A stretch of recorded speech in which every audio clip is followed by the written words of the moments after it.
a black man is demanding. The fire's in my eyes and the flames need fanning. The fire's in my eyes and the flames need fanning. The fire's in my eyes and the flames need fanning. With that water, W2, it's knowledge of self-determination. So I wanted to do this video today because I wanted to send a message to black men, the black community, in light of recent events. In light of I watched the Advice show earlier today. The two sisters who have been put into some trouble. And I posted videos about these. Wait, no, I didn't. I'm sorry. I'm thinking of completely different videos. I watched these videos today on the Advice show about these two sisters who abused their children. This is after the whole Steve Stevens affair situation with him doing what he did on Facebook Live. No need for me to actually go into detail on that. Everyone in the country should know about that one by now. And just simply what's been going on in the black community, period, with the police brutality. The latest 3 stories: Ohio, Georgia, and Fresno, California. And just the ongoing issues in the black community. But what I do want to touch on, though, is some things. I want to focus on a lot of what Steve Stevens said, and basically give a message to black people, because he's not the only brother that has ever felt the way he feels. Now, mind you, this isn't any sympathy towards him, none whatsoever. I'm not giving him any sympathy at all. That is not what's happening. But what I am doing is acknowledging some of the things that he has talked about. How he feels like he's always the bad guy. He's always getting blamed for everything. People don't want to listen to him. You know, he trying to talk out his problems, and nobody wants to hear what he has to say, and this, that, and the third. You know, and talking about how his mom, you know, didn't want to hear him out, and so on and so forth. You know, and the only thing that I can assume is that because he never mentioned the father at all. At least I honestly didn't. I didn't watch every single minute of everything he posted. I didn't watch every single minute. So if he did mention the father at all, I haven't heard anyone talk about that. So my apologies for getting that correct. But based on what I heard and did not hear from him, I didn't hear him mention the father at all. And this is to all my brothers out there and sisters out there who didn't have their father growing up and grew up with their mother, or vice versa, who didn't have their mother growing up but lived with their father. You know, growing up in the hood is tough. It's hard. Growing up in the projects is hard. Growing up in the ghetto is hard. You know, I'm from the East Coast. I'm from Baltimore. You know, the gang stuff wasn't really a factor when I was growing up in Baltimore. We didn't have gangs. You know what I'm saying? We didn't have Bloods and Crips and Latin Kings and all this and the third. We didn't do that because, and a lot of the older heads in Baltimore, they just weren't with that. They just weren't with that. You know what I'm saying? Like, I don't need ain't nobody gonna tell me what the fuck to do in the streets and this and the third. Like, that's kind of the type of dudes that I came up around. Right? Fuck that gang shit. You know what I'm saying? Like, nah, I'm my own motherfucking man. I ride by myself. You know what I'm saying? Like, I got my boys, I got my block, I got my hood if I need it, but nah, I'm not gonna fucking sell my soul for a color. And there's no disrespect to any of the gangs out there, but that's just how it was when I was growing up in B-More. I'm not selling my soul for a fucking color. Fuck a color. I'm a man before I'm a color, before I represent the color. I represent my people. I represent my block, my community. That's how a lot of the older brothers was when I was growing up. I don't know about where y'all from, but that's how I was when I was growing up. So that's why the gang stuff never really took in Baltimore when I was growing up. However, the later generations, a lot of these kids that came up in the 90s and stuff, a lot of them kind of fell into that, you know. A lot of them fell into that the gang stuff for whatever reasons. You know what I'm saying? Because it's popular, because it's trending. Most people do that, you know. They do what's popular. But anyway, like I said, growing up in the projects is hard. You know, growing up in the hood is hard. Whether you have gangs in your community or not, it's still tough. You know, the hood is still the hood. You understand what I'm saying? You know, even though there weren't gangs in my community, there were certain streets that if you weren't from that area of the community, you probably didn't want to be there. You know what I'm saying? You probably didn't want to be somewhere where you didn't have an immediate refuge, you know, from the onslaught of a gang of dudes chasing you and stomping the hell out of you or whatever, you know.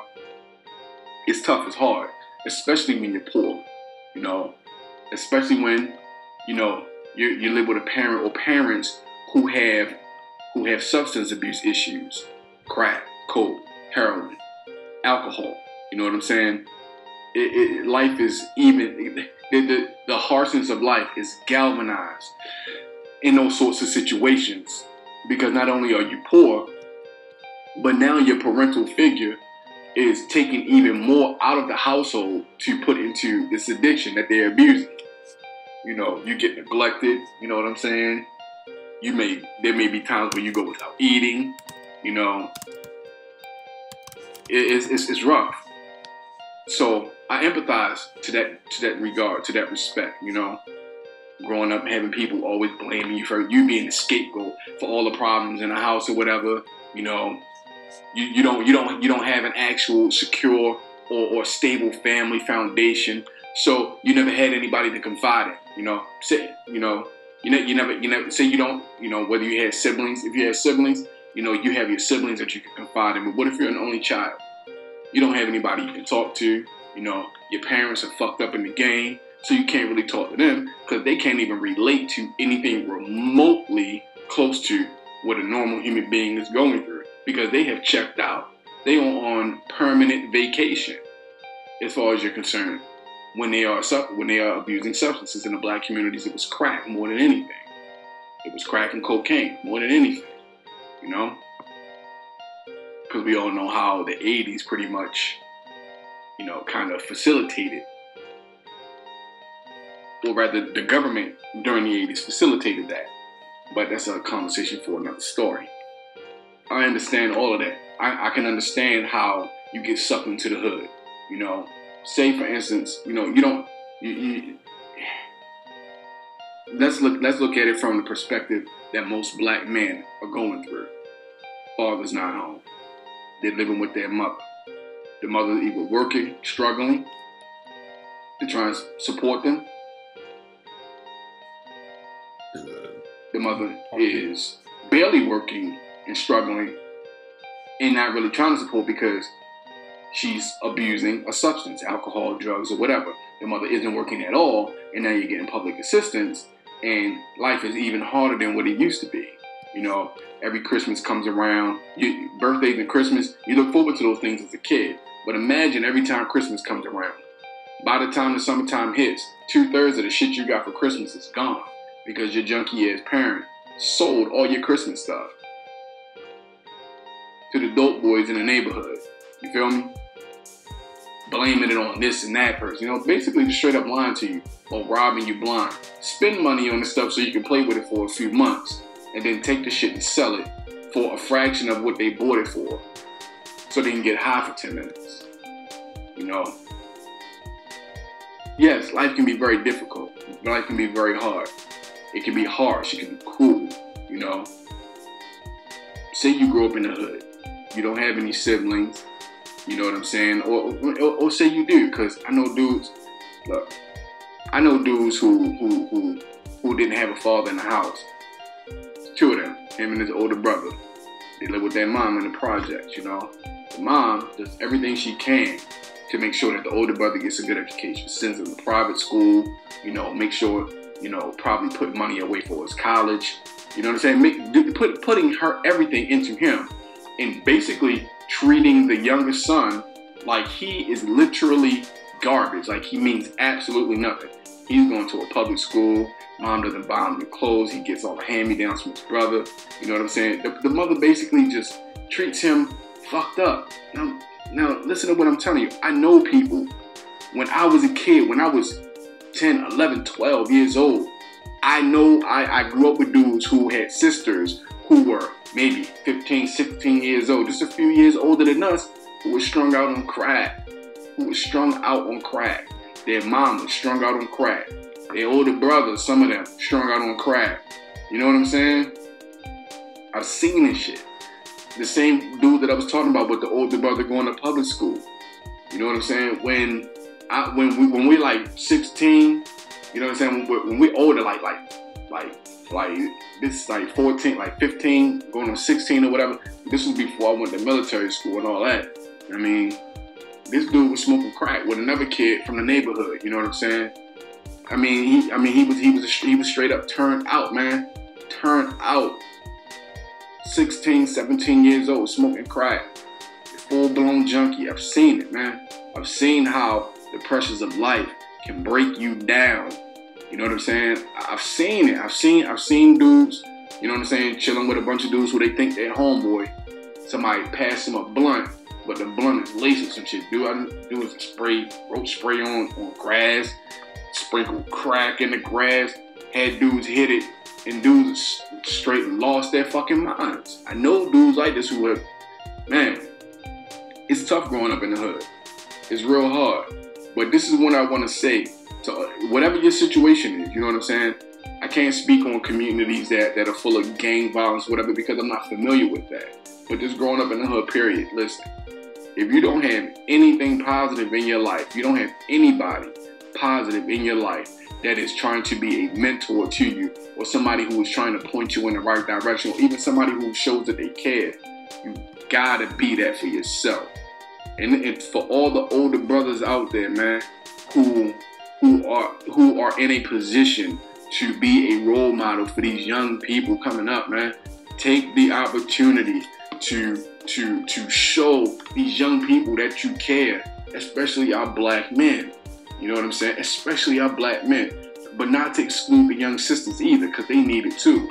You know what I'm saying? But especially our black men, because we need black men to continue to build and protect the black community. Now, you can find that. Listen, man, these young brothers out here, man. Some of them may be complete. Some of them may be gone. They may not want to listen or hear. You don't have to try and sell anybody something that they're not trying to buy. But there are plenty of young brothers out there, man, who wants a strong, positive black male. You know what I'm saying? Giving them positive affirmations. You know what I'm saying? Checking on them, making sure they're going to school, making sure they're doing their homework, giving them an ear to vent to. You know what I'm saying? When they need to vent. You know what I'm saying? Taking their experiences in life and passing it down, passing that wisdom and knowledge down, so that these young brothers can try to avoid some of the same mistakes you made in your life. That is your job as a black man. I was talking to a brother, I might actually interview this brother one day on my, and put it on my channel. I was talking to a brother one of my Nation of Islam brothers, you know what I'm saying?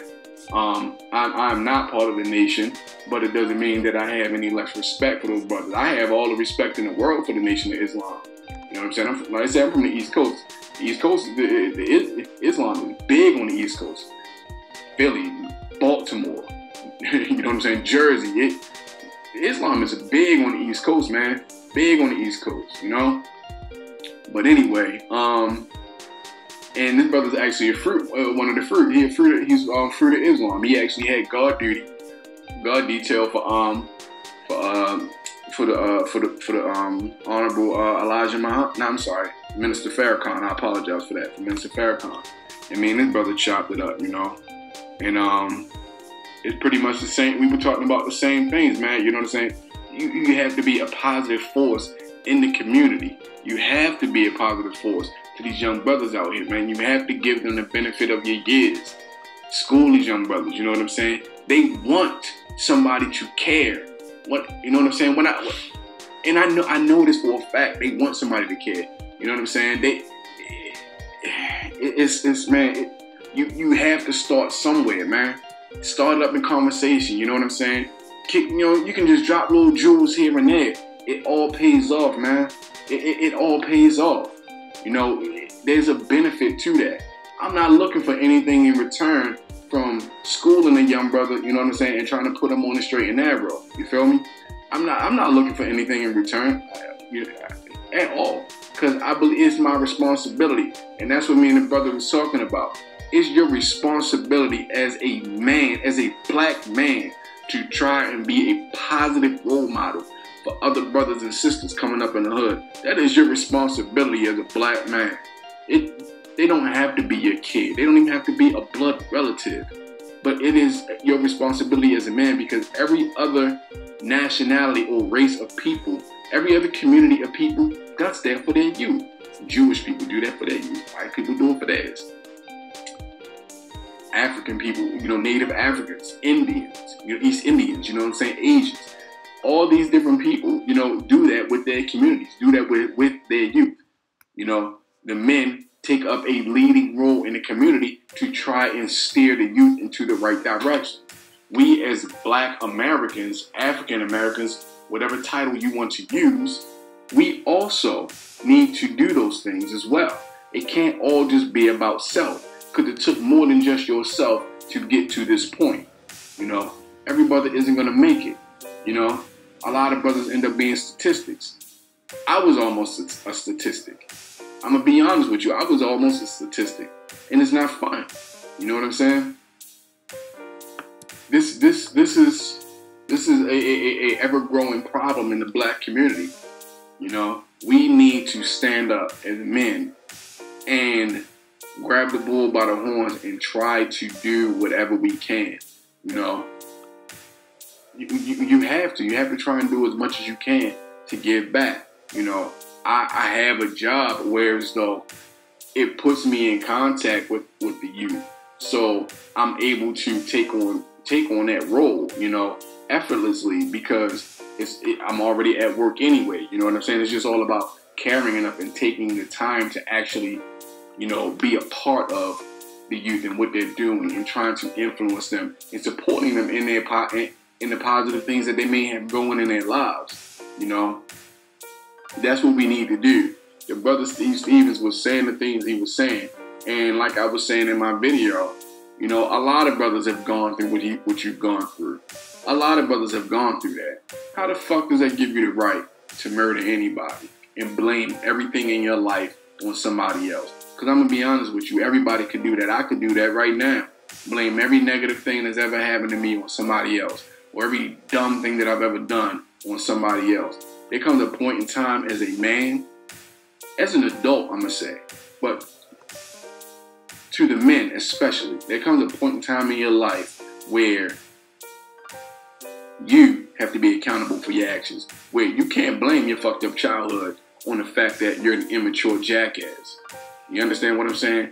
It becomes a point in time in your life where, especially for men who have children, or are in a position where children are in their charge or in their care, you no longer have that excuse of being irresponsible because my daddy wasn't around, or because my mama wouldn't listen to me. You no longer have that excuse. You have children, or you have children in your charge that look up to you or depend on you to take care of them, to protect them, to teach them. You can't use that excuse. That is a lame-ass excuse. That is bullshit. You have to take accountability for your actions. You do. Because I came to the conclusion, you know what I'm saying, at an earlier age than fucking Steve Stevens did. I wasn't even in my, I was in my 20s. I was probably like 20, 21. I was doing my own thing. I had my own bread. I was doing my thing. You know what I'm saying? And that's pretty much all I'm going to say on that. But you know what? I got to a point where I was like, you know what, man? I was like, you know what? I can't keep living my life like this, blaming everybody else. Because this is what I realized, just reflecting on my life, that every fucked up thing that I've ever done, every fucked up or stupid decision that I've ever made, all started with a thought that I had, irrespective of who I did it with or who I want to say influenced me to do it. It all started with a thought, because I've always had the power to say, no, I don't want to do that. No, I don't want to participate in that. And there were plenty of times where I did. You know, I've all, you know, people who know me growing up always knew that I was a dude. I wasn't easily influenced. I was going to do my own thing. I walked to the beat of my own drum. I always had, you know what I'm saying? And I never gave a fuck about who did or did not like it. I was who I was, plain and simple. I am who I am. But anyway, you know, I came to that conclusion. There is a point in time in my life where you know, when in your life, when you have to say, you know what, every choice that I've made started with a thought that I had, regardless of how fucked up your upbringing was, because your childhood wasn't no more fucked up than mine, you know. And I'm not gonna sit here, I'm not gonna sword fight with dudes and compare notes who had the worst childhood, because it's all about the impact that the experience has on you, not necessarily the experience itself. You know what I'm saying? Because you can have a rich kid who's never known the same type of drama you had and have had certain experiences that have impacted someone from the hood in almost the same way. The experience is different, but the mental impact is what matters, because it affects you. And it is what drives you to do certain things. But you have to be stronger than that. You have to be strong enough to rewrite what is in your DNA, or what you think is in your DNA. You have to rewrite whatever is in your subconscious. You know, I could have been a lot of things, you know what I'm saying, bad in my life. I could have been a lot of things. I've done a lot of fucked up stuff, a lot of dirt, you know, but I've also had the discipline to not do a lot of stuff too, that I can honestly say probably would have me not be here right now, you know. But you cannot go through your life and be almost a 40-year-old man who has a woman, a job, a college education, and children who look up to you, and blame everybody else for every mistake that you had. If I ever had a job and a week after, or 3 or 4 days after I got my check, I was broke, who the fuck could I blame on that? Could I blame my family for not teaching me how to be economically responsible? Being financially responsible? Could I blame them for that? For not teaching me all these things? Sure, I could, but as a man, I'm not going to. You know why? Because just real quick, this right here is inspiring. The entire senior class of this inner city Chicago high school gets admitted to college. Every single one of these kids. That's the kind of shit I'm talking about. That's inspirational. We need more of that. as a man, I have to take responsibility for my own actions. You know, if I fuck up my rent money because I wanted to go to the club and get drunk and get numbers, if I wanted to shuck off my responsibility and I get that eviction notice in 45 days, who can I blame? Who can I blame that on but myself? I have nobody but myself to blame. You know, if I waste 10, 15 years of my life chasing street dreams, who do I have to blame? Because I'm going to tell you right now, if you in the streets, listen, I was in the streets. In 10 years, I wasn't a millionaire. There was no point in continuing to be in the streets. There was no point. Made a lot of money, but I didn't get to the point where I'm like, you know what? I can leave this shit alone and go buy a fucking car lot, or use car lot or some shit. I didn't make money. I know dudes that made that kind of bread. I wasn't one of them. That was time to let that go. You know, it was time to let it go. So you rise and you fall. You know, and that's just how it is. But I'm not gonna blame other people for my shortcomings. That is not being a man. That is being a coward. Steve Stevens was a coward because he blamed everybody else. This man worked in the mental health profession. He could have easily made an appointment with a psychiatrist or a psychologist and sat down with somebody and talked this shit out. He could have got this shit off his chest. He could have paid somebody to listen to him if he really wanted to talk. That's how you know he didn't really want any solutions to his problems. This dude just wanted to blame the world for his inequities. He wanted to blame everybody else for what he did or did not do for himself and his life. And that's fucked up. It's real fucked up. You know? It's not fair to the rest of the world, to the rest of society.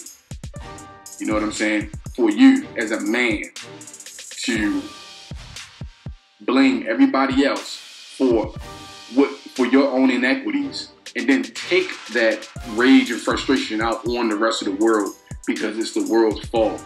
No, when they say man up, be a man. Pull yourself up by your fucking bootstraps. You understand? Stop making excuses. There's no such thing as an excuse. You either do or you don't. You understand? This dude blamed his woman for his gambling problem. That's an excuse. There's no fucking such thing as an excuse. You either cash your check and you take it to the casino, or you cash your check and you put that shit in the bank and you keep it there until you need to pay bills. You either do or you don't. It's not, oh, my girl stresses me out, she drove me to gamble. Because blowing all your fucking money is gonna make you forget about how your girl pissed you off. How? And then you lose all your...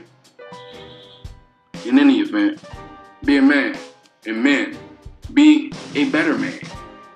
We need to start trying to build up our youth because they are the future. If we don't give a fuck about them, our communities are sunk forever. We have nothing if we don't care about the youth. Nothing at all. What good is there? What good is it to acquire all this knowledge and wisdom as you get older and have nobody that you can instill it upon? What is the purpose of it? You're only doing it for your own benefit? That's fucked up. That's fucked up. Each one teach one. Son help son. You understand what I'm saying? That's how it's supposed to be, man. That's how it's supposed to be. You know, but we're so busy being crabs in a barrel that we don't see the fucking forest for the trees. We don't even see the forest for the trees. Crabs are stuck in the barrel. These dumbasses are so busy, you know what I'm saying, trying to keep one of them from getting out, that they pull another one down to climb up over top of him and get pulled back down. But if these motherfuckers were smart, they would all shift their weight to one side of the barrel, climb up, and they help each other either get out of the barrel or knock the barrel over from their combined weight. If they work together, they could probably escape their entrapment, their imprisonment, their confinement, their disenfranchisement.